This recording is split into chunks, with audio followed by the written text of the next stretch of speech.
Así como están de pie, oramos. Gracias. Señor, en esta hora de la mañana queremos darte gracias porque tú estás aquí.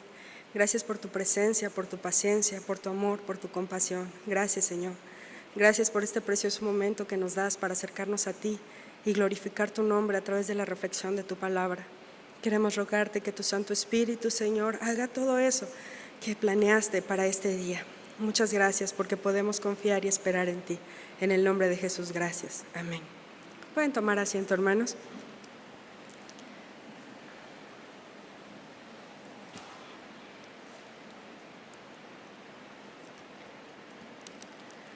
Pues gracias al Señor por esta oportunidad que nos da en esta mañana de estar aquí en su casa de oración y sobre todo pues celebrando este asunto de la resurrección que se convierte en la parte fundamental de nuestra fe cristiana.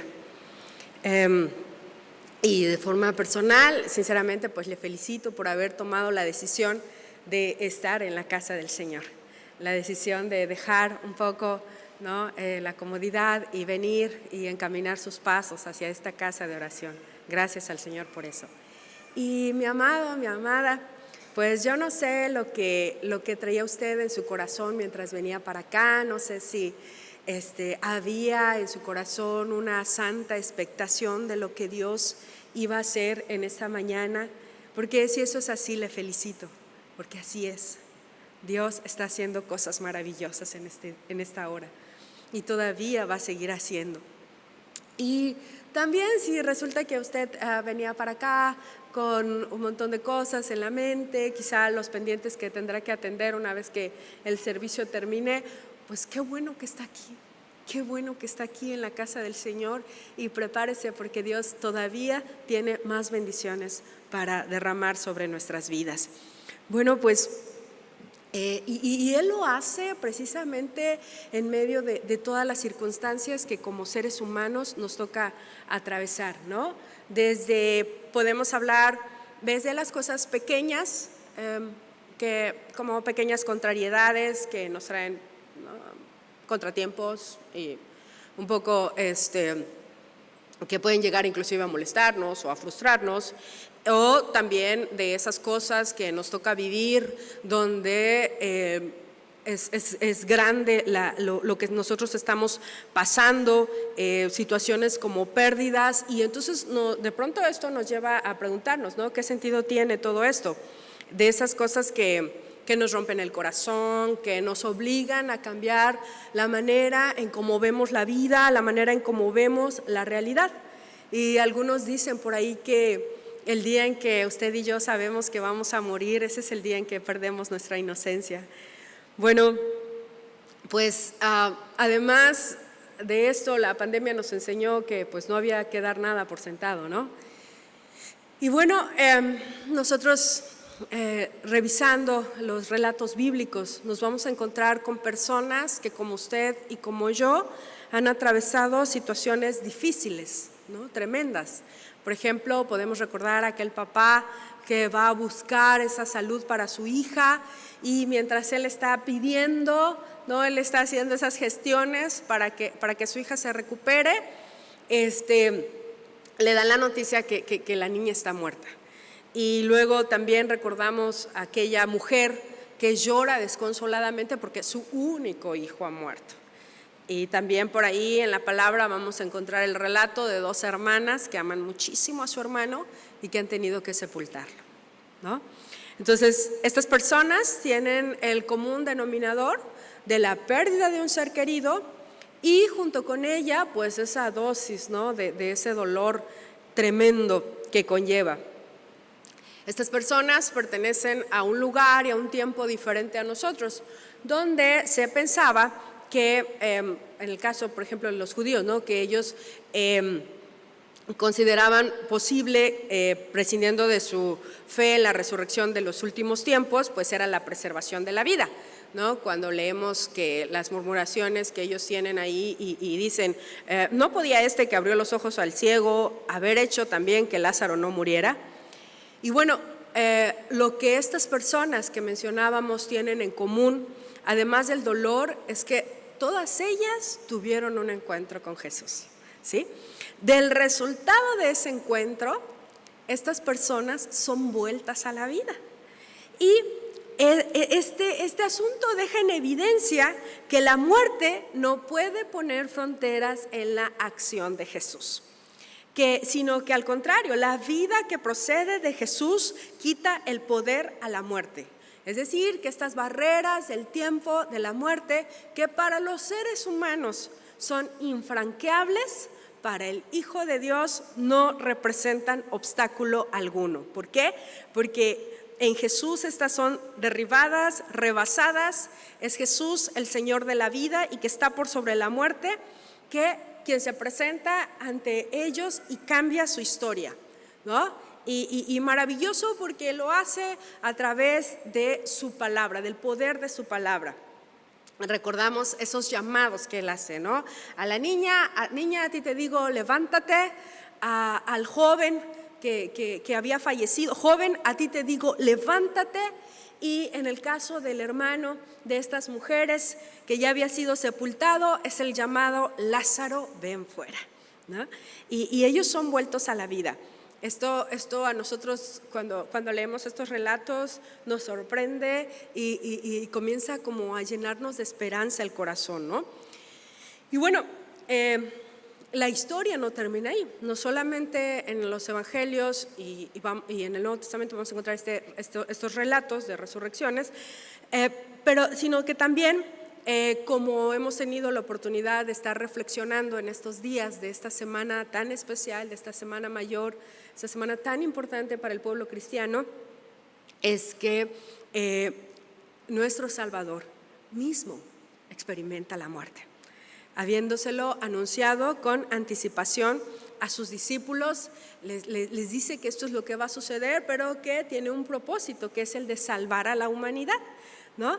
Y nosotros leíamos con nuestra hermana el relato que hace el apóstol Pedro, este discurso que está dando después de que el Espíritu Santo le ha movido para ir a casa de Cornelio, y entonces es así como él empieza a presentar la historia. Dice: vosotros sabéis lo que se divulgó por toda Judea, comenzando desde Galilea, después del bautismo que predicó Juan, como Dios ungió con el Espíritu Santo y con poder a Jesús de Nazaret, y cómo éste anduvo haciendo bienes y sanando a todos los oprimidos por el diablo, porque Dios estaba con él. Y nosotros somos testigos de todas las cosas que Jesús hizo en la tierra de Judea y de Jerusalén, a quien mataron colgándole en un madero. Este hecho produce horror, tristeza, desesperación entre sus discípulos, entre la gente que ama a Jesús. Y un poco lo que leíamos, ¿no? En el Salmo, todas las naciones me rodearon, mas en el nombre de Jehová yo las destruiré. Me rodearon y me asediaron, mas en el nombre de Jehová yo las destruiré. Me rodearon como abejas, se enardecieron como fuego de espinos, mas en el nombre de Jehová yo las destruiré. Me empujaste con violencia para que cayese, pero me ayudó Jehová. Mi fortaleza y mi cántico es Jehová, y él me ha sido por salvación. Gracias a Dios, el discurso de Pedro y la historia no termina ahí, ¿verdad? Sino que continúa. Y continúa hablando y diciendo: a este levantó Dios al tercer día e hizo que se manifestase.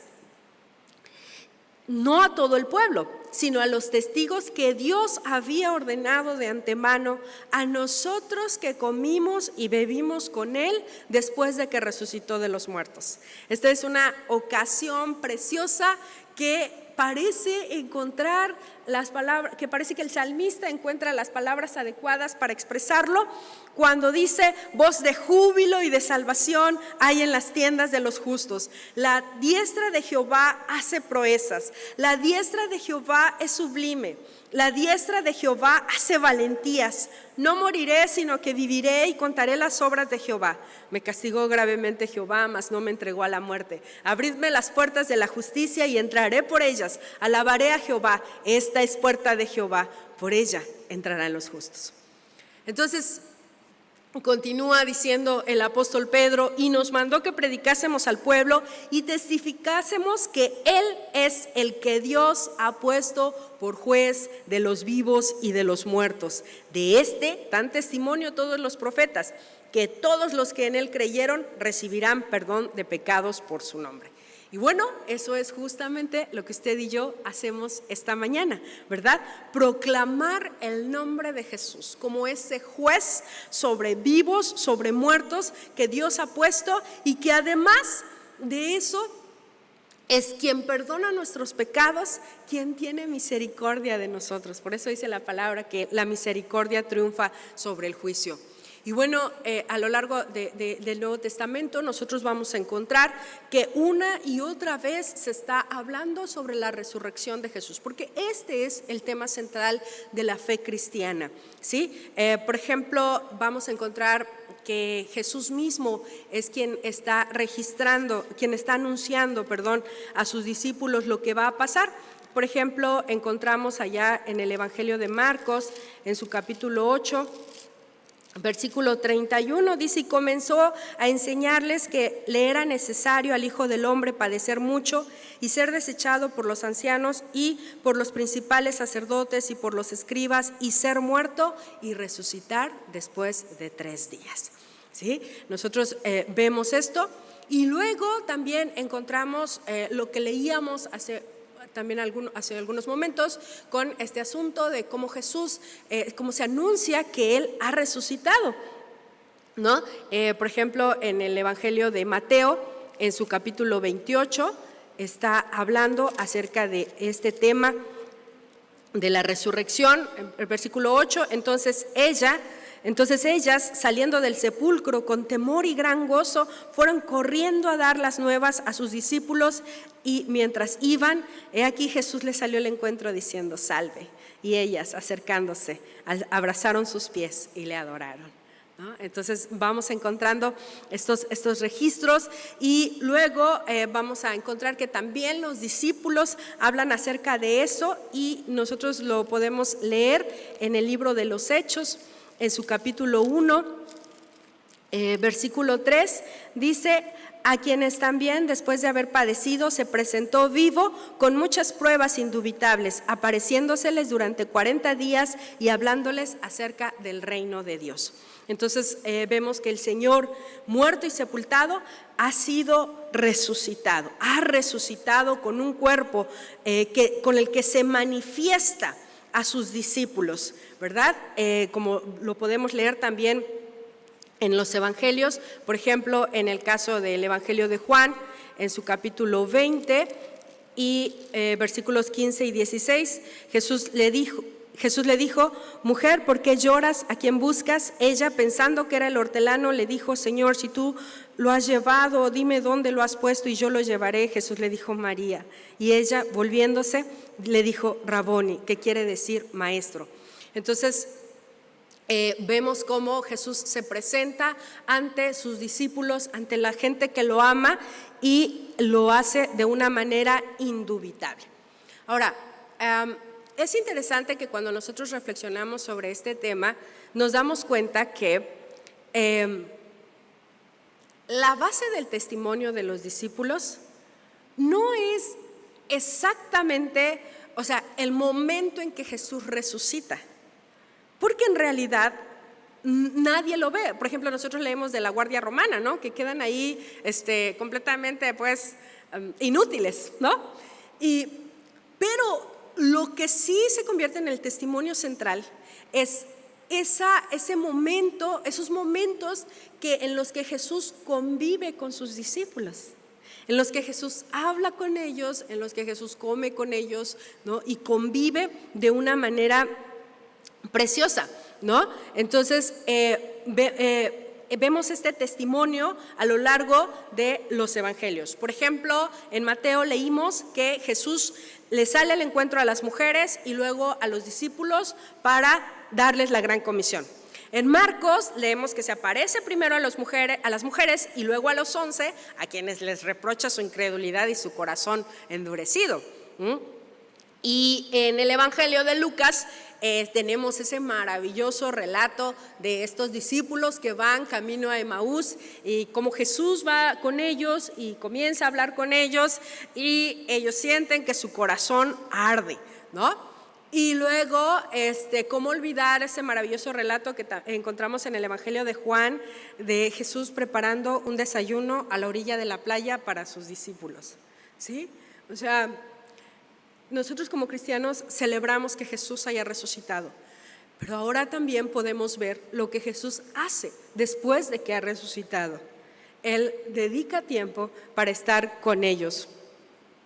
El hecho de que Jesús no permanezca en la muerte, sino que vuelva a la vida, da a los discípulos que hasta entonces habían estado vacilantes esta certeza de que realmente estaban ante el Hijo de Dios, el Señor resucitado.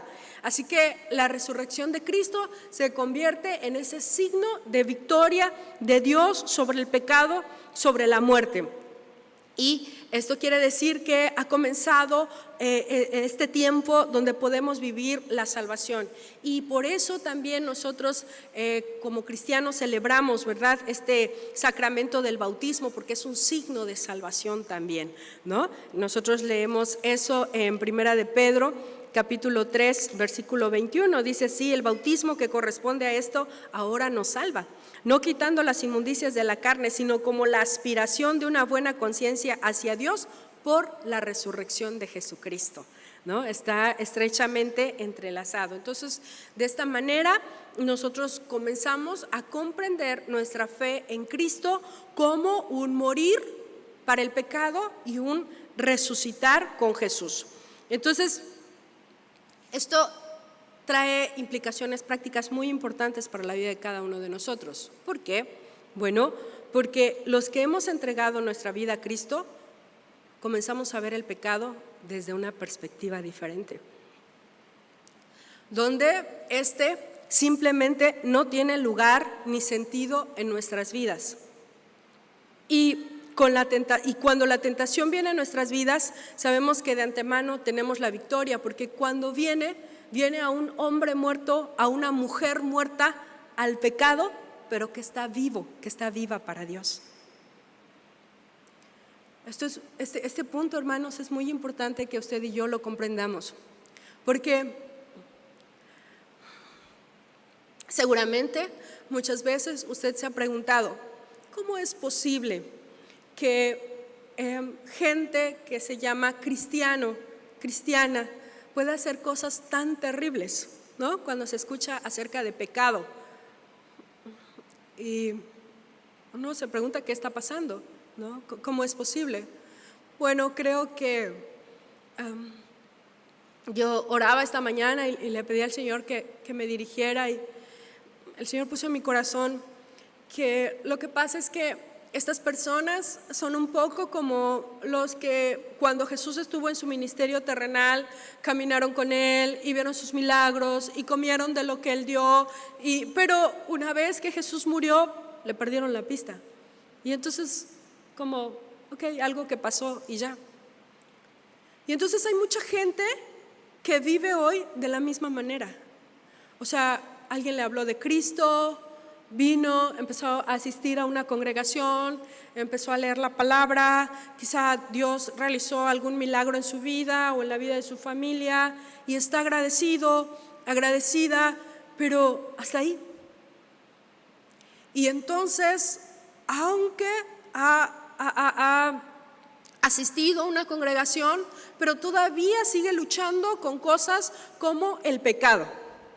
Todavía sigue cayendo en la tentación, todavía sigue siendo su conversación ese de ¿cómo está, hermano? Pues ahí cayendo que levantándonos. ¿Por qué? Porque no ha pasado por este proceso de morir para el pecado y vivir para Dios. Cuando usted y yo entendemos que Jesús murió en la cruz por nosotros, que fue sepultado y que resucitó al tercer día, y que después de haber resucitado, Él se tomó el tiempo para estar con sus discípulos, para estar con la gente que amaba, Y para de todas las formas posibles demostrarles que Él era Él. O sea, recordamos, por ejemplo, aquella reunión, ¿no? Cuando está con sus discípulos y Tomás dice, no, si no meto el dedo en su... No voy a creer. Pues, Jesús, aquí estoy. ¿Eso necesitas para creer? Pues aquí estoy. Entonces, nosotros como cristianos tenemos que entender esta parte y tenemos que tomar la firme decisión de morir para el pecado y comenzar a vivir para Cristo. Porque de lo contrario, entonces vivimos como si solo Cristo hubiera venido a la tierra y hubiera muerto y jamás hubiera resucitado, porque no hemos tenido un encuentro con Él. Porque no hemos tenido ese encuentro, pues. ¿Se acuerdan que el apóstol Pedro, cuando está diciendo este discurso en casa de Cornelio, dice que Jesús, una vez resucitado, se manifestó, dice, y nosotros que comimos y bebimos con Él? Cuando usted y yo comemos con una persona, eso quiere decir muchas cosas. Quiere decir que disfrutamos de la compañía de esa persona, ¿o no? Quiere decir que en ese momento usted y yo podemos disfrutar de una intimidad especial con otra persona. ¿Es así o no? Por eso tan importante, dicen los psicólogos, que las familias coman juntas, y ahora pues ya cada quien come por su lado y ya es casi un hotel, ¿no? Ahí se ven de vez en cuando y entonces se rompe esa armonía, esa comunicación que debería haber al interior del hogar. Pero aquí el apóstol está diciendo, nosotros comimos y bebimos con Él. Nosotros hemos tenido ese encuentro. No solamente caminamos con Él en su ministerio terrenal, sino una vez que Él ha resucitado, hemos tenido intimidad con el Maestro. Y entonces, después vamos a ver el derramamiento del Espíritu Santo y Pedro siendo usado de una forma poderosa y extraordinaria, predicándole a miles de personas, sanando, resucitando muertos y cosas como esa. ¿Y por qué muchos de nosotros hemos pensado que la vida cristiana se remite o se define solamente como cuando Jesús estaba sobre la tierra y prácticamente que casi solo Él hacía milagros? ¿Por qué no hemos dado el paso a comenzar a convivir y a tener intimidad con el Cristo resucitado? Pasar tiempo con Él, escucharlo hablar del reino. Jesús, una vez que resucita, se pone en movimiento para acercarse a sus discípulos, para acercarse a la gente y demostrarles que ha resucitado. El día de hoy, Jesús está buscando esa comunión entre su pueblo. Y la pregunta es, ¿el pueblo quiere la comunión? ¿El pueblo quiere esa intimidad con su Maestro? ¿El pueblo quiere quedarse cerca de Él y escucharle cómo Él nos habla acerca de estos misterios de la vida, de la muerte? ¿O el pueblo prefiere vivir con lo que el mundo nos da? Entretenimiento y adormecimiento. ¿Preferimos las migajas o estamos dispuestos a sentarnos con el Rey? Pueblo amado, este culto de resurrección tiene el propósito de que usted disfrute de una intimidad con el resucitado. No solo de recordarlo como un hecho histórico, no es solo algo que sucedió y que bueno, nos reunimos para recordarlo, como hacemos con algunas fechas de nuestra historia como mexicanos y así, ¿no? Sino este culto, el Señor lo planeó para eso, para que usted tuviera ese encuentro personal con Él. Y después de ese encuentro personal, jamás volver a ser el mismo, ni la misma. Al contrario, una persona que busca del Señor, llena del Espíritu Santo, que puede proclamar el mensaje de salvación sin temor, que puede poner las manos sobre las personas para que reciban sanidad, para que reciban liberación, que tiene palabras de esperanza y palabras de fortaleza. para ese mundo que se está debatiendo entre la vida y la muerte. Amado hermano, entonces ahora comprendemos, pues, ¿verdad?, que usted y yo no estamos llamados a una vida cristiana de medias.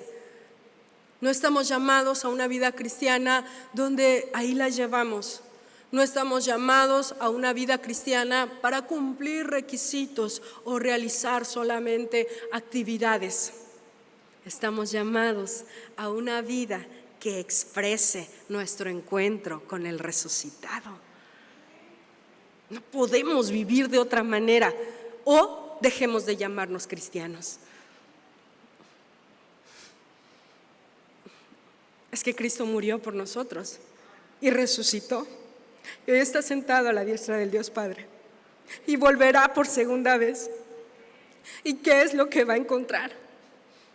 Encontrará una iglesia que está diciendo: ven, Señor Jesús, te estoy esperando. Aquí está mi corazón para ti, abierto. Renuncié al pecado, renuncié, apesta para mí todo lo que me separa de ti.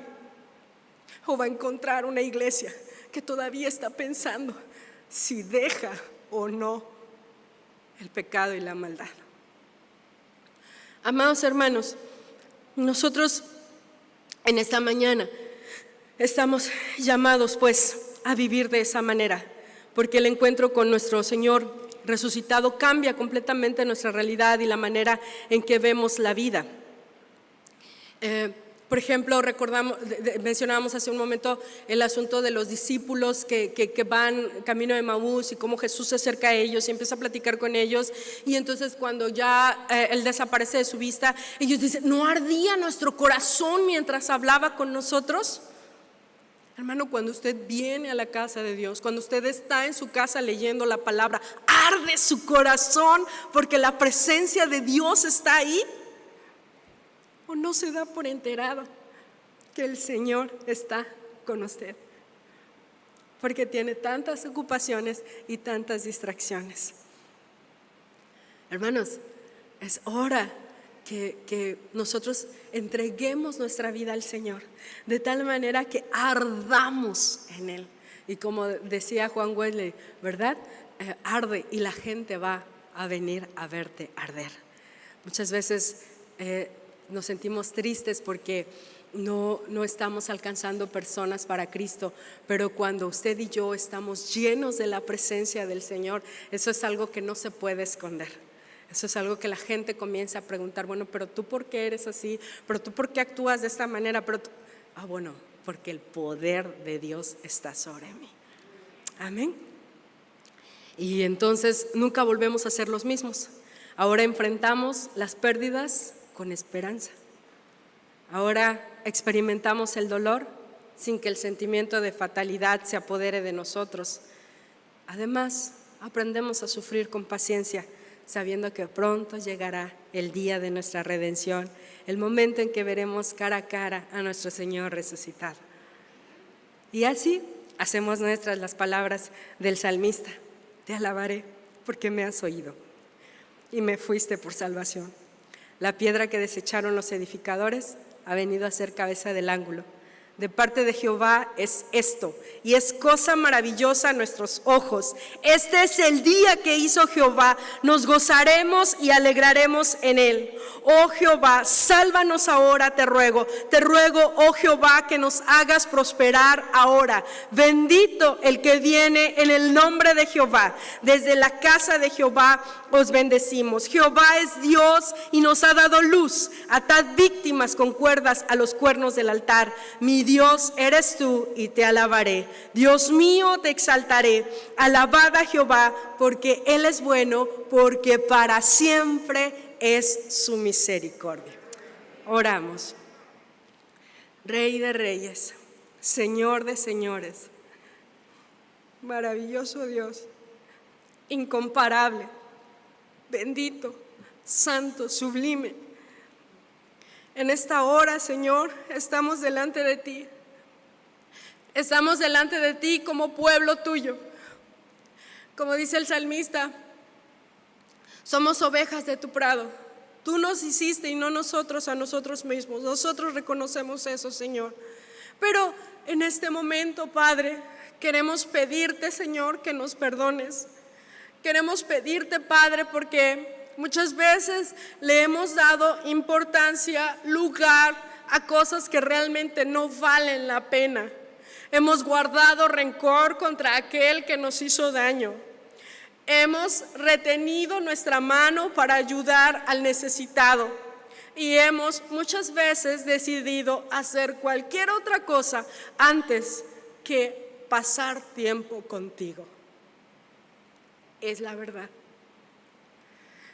Pero en esta hora queremos pedirte que tú nos perdones.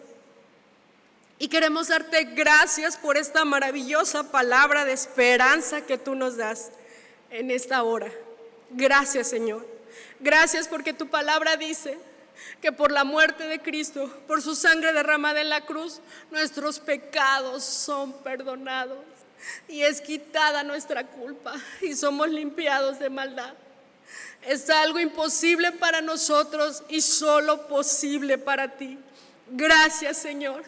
Gracias porque nos has lavado, nos has dado ropas blancas, nos lavaste con la sangre del Cordero y nos has hecho este grupo de sacerdotes y reyes para ti. Gracias, Señor. Gracias por darnos esta dignidad de ser hijos tuyos. Gracias, Señor.